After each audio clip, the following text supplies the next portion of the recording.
Hi, Nigel here with the Drivewire, and I have the 2022 Audi A4 Sedan S-Line 45 TFSI. So, the only part of that I'm really interested in is the fact that this is a sedan, a rare car these days, particularly in the premium compact luxury segment that this falls into. True, you can get some cheaper vehicles that are still sedans, but crossovers and SUVs are taking over the world, and it's a shame. If I wanted something that was bigger than this with more space, I would just get the Audi Allroad, which is an equally good car. There are, however, some awful crossovers out there. The Ford EcoSport 1 is just a terrible car. Ford took a nice little Ford Fiesta compact and ruined it. They made it bigger, they made it less fuel efficient, and they made it painfully slow. Anyway, onto this one. I think this car looks pretty damn good. It's pretty conservative in its styling. Now, there are two flavors. There's a 40, which has the 201 horsepower engine, and there's this one. I'll go into the details of how much power it actually has in a few minutes. First of all, I think it's really good, slightly conservatively styled, but it looks really nice, especially in this Tango Red color they have this one in. This one is a prestige model. It has the black optic package, so everything here, including the Audi rings, are black, the black honeycomb grille, the black around the headlights, the black door mirrors, this black section here with this pseudo fake air vent. There's actually a real air vent right here at the side and on the other side, and then this small sort of black splitter at the bottom. Looks pretty good. Looks a little bit more aggressive than the standard car, and I do like the fact that the rings are black instead of the chrome color.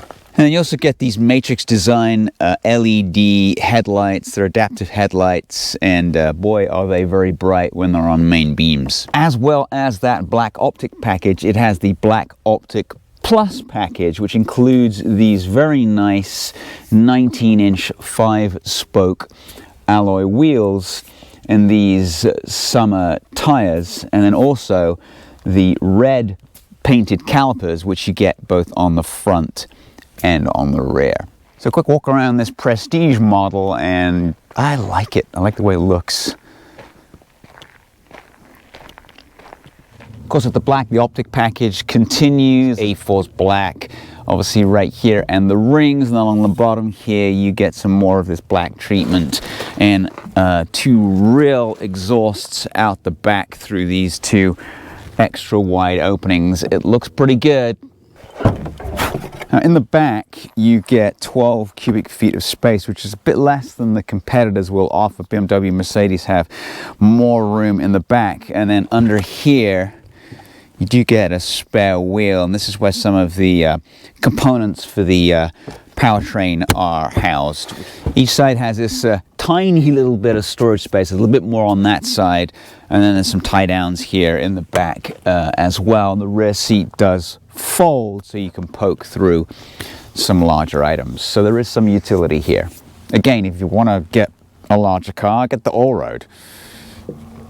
So under the hood, you get Audi's very common, and Volkswagen's very common, 2-liter turbocharged 4-cylinder engine. This one's good for 261 horsepower, 273 foot-pounds of torque.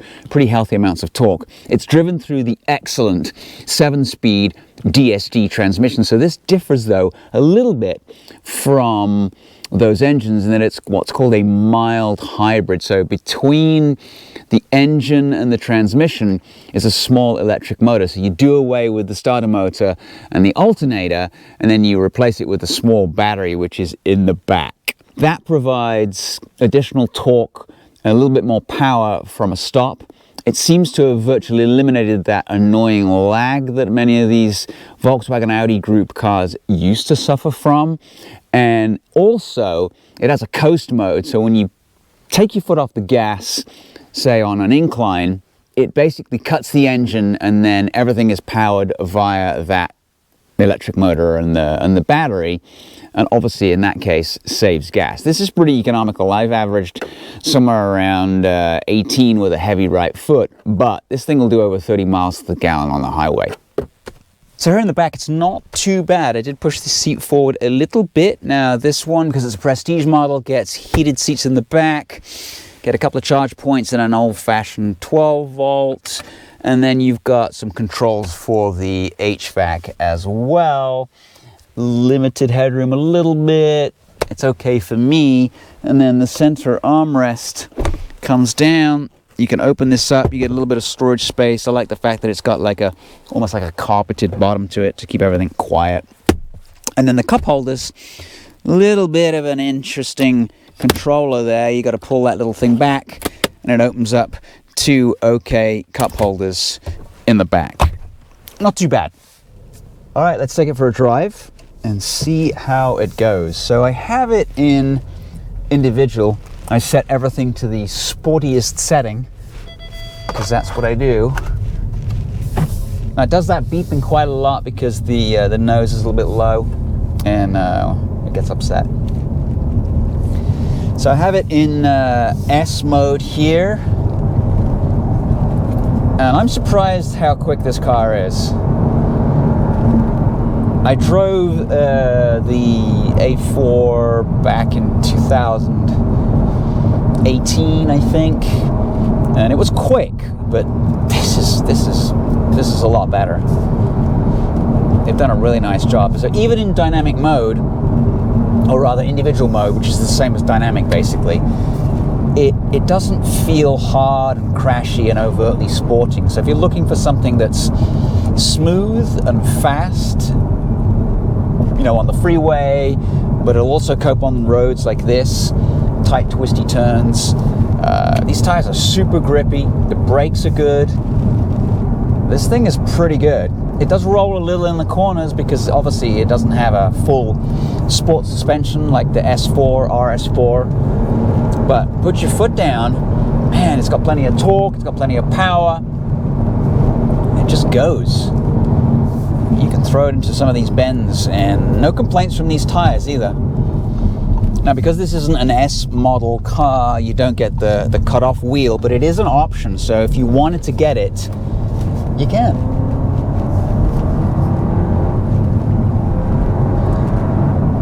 You don't hear an awful lot of engine noise. It's fairly subdued. It sounds like a 4 because it is a 4.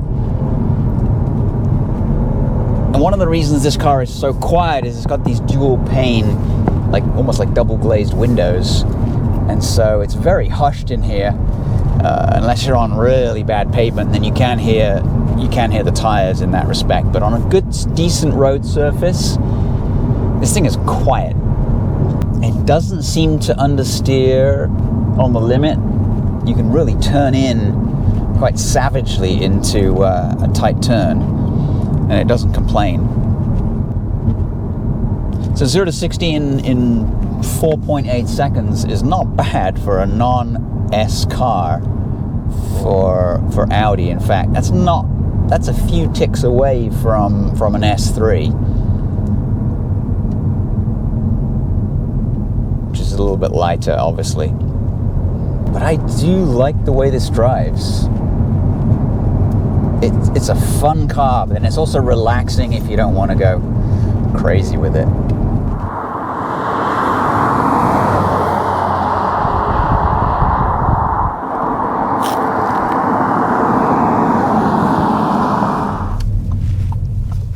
So just wanted to stop and have a look at the interior, which is magnificent as ever. It's like something that Tony Stark might have designed. I love Audi's interiors. There isn't much that I don't like about this car. Everything is in the right place. It isn't cluttered with hundreds of buttons. It has switches, it has a touchscreen. But it's just so nicely done. They just have it down. This is definitely better than what BMW and Mercedes can come up with. So the star of the show is this screen. It could be a little bigger, but then it might interfere with your view out front. But I think the design is superb. You simply hit the home button. It makes a very satisfying clicking noise when you do so. It's super easy to set up the phone. Navigation will basically show Google Maps. You can also have those maps on the main driver cockpit as well, which I equally like. It's really easy to use, and you can go in and you can change some vehicle settings. You can select the drive modes, which we talked about. I have mine set for individual, but you can go comfort, auto, lets it decide for itself, or dynamic, or individual, and then click on the pencil here. I have it in sport and sport, because that's the way I like it. Go back home. Settings will change many of the settings within the system.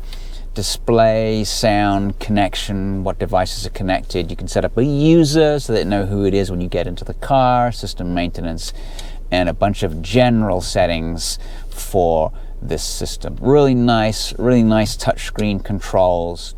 You can hit vehicle, go back into vehicle. You can play around with the AC, driver assistance, parking aids.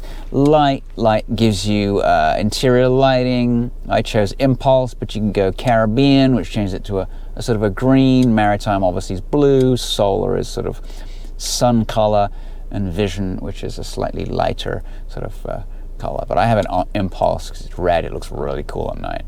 And what makes this system even better is it has all these physical controls to back them up. So these are your temperature controls right here. You got heated and cool seats. And then as you put your finger on the button, you'll notice that the fan symbol gets bigger. AC on, you get AC max, AC off. This is where you want your direction of airflow and whether you want it to sync 3-zone or set the rear and have rear AC going. It's just so well made. Then a little bit further down, you've got your drive select buttons, so you can basically do what we did earlier in the screen up here. We can set our drive select. I've got the stop start set to off. I find the stop start slightly abrupt, so the coasting system we mentioned earlier, which is the mild hybrid system, is super smooth. You can barely detect it, but the stop start can be a little bit abrupt, and I don't really like those systems anyway. You can turn your traction control off, and then these are your park assist buttons. And there's 2 blanks here. I have no idea what they are for or what else you could get, since this particular vehicle has every option checked. And then immediately below that, you've got another 12 volt, which is nice, and then a regular USB. So this is really the only thing about the interior that I don't like, is piano black. They got to stop doing it. Maybe it's because I have OCD, but it marks up, it gets fingerprints on it. I prefer something, maybe something like this is pretty cool, but in black. Something that's a little less shiny would be great. Anyway, you get a couple of cup holders. Only problem is, with a standard sort of size bottle, you have to put it on the right hand side, because if you put it here, you've suddenly lost some of the controls. And anything taller than that, like a super big gulp or whatever, probably wouldn't fit, and if it did, it would obscure your controls. So there is a little one in the door pocket that you can put a beverage in. So you got 2 cup holders, you got a little bit of storage space here. So this is another section that I'm not too keen on, because there's not a lot of storage space. I can get a mask in there, I can get my keys, my phone on the wireless charger, and then a cloth to wipe the screen, or the piano black if needed. Now this armrest does move forward and up and down. So ahead of the driver is the driver cockpit configurable. Audi does this really, really well. So I have the tachometer on the left-hand side with the fuel gauge, date and time in the middle, and also the speedo on the right with the digital speedo in the middle. So in the middle, you've got date and time, you've got consumption, 18.6, it's not very good. Heavy right foot there, average speed, and then you've got AC energy consumption, driver assistance systems, traffic signs. It has a head-up display, shows you the speed limit and how fast you're going, or how much faster you're going over the speed limit. So you can scroll all the way through those. Now if you want to play around with the actual view, you can hit view, and then you can scroll to the left or the right, and you can get the maps. This is a kind of a really cool view.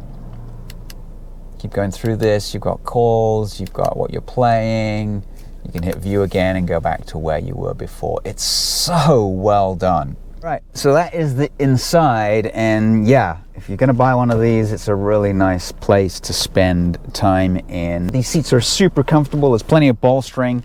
There's also a bunch of ways you can adjust them. It's got lumbar support, and it's got exactly the same for the passenger, which is good. You also get memory seats so that if someone else gets in, they don't mess up your favorite position. And my number one thing, well, not really number one, but one of the things that I used to hate about Audis is they used to have, for the sunroof, which I prefer not to have, it had like this thin hairnet thing and it would let the sun through. This one now is a solid, proper cover for the sunroof. So, round of applause for Audi. It's about time, after years of complaining, that they finally put something on which is substantial and is pretty much the same as the quality that you get in the rest of the vehicle. Anyway, let's continue on with the drive. I really like how quickly this picks up. I mean, there is a ton of torque, but this 12 volt mild hybrid system, you can definitely tell it's making a difference to this car. And I'm trying really hard to get really bad fuel economy, which is kind of how we usually are, and I'm still managing 18. By the end of the week, by the time I've had it, more than likely I'm going to be back in the 20s again. I would probably consider getting one of these instead of an S3. The S3 is nice, but it's kind of small, not a whole lot of room inside. Yes, it's fast, a little faster than this, and by the time you check all the options on one of those, I think it's going to come out to be the similar price. This one's 55, so.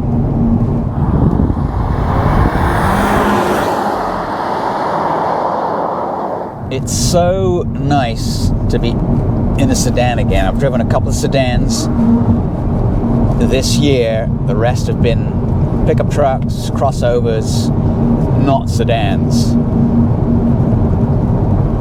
I hate for them to go away. Lower center of gravity, they handle better, they're lighter, better fuel economy, and of course they're faster. I find that Audi's turn signals make a particularly pleasing noise. Some of them can be annoying, but these are really nice. And even the stalks are really nice quality as well. They haven't skimped on the interior at all,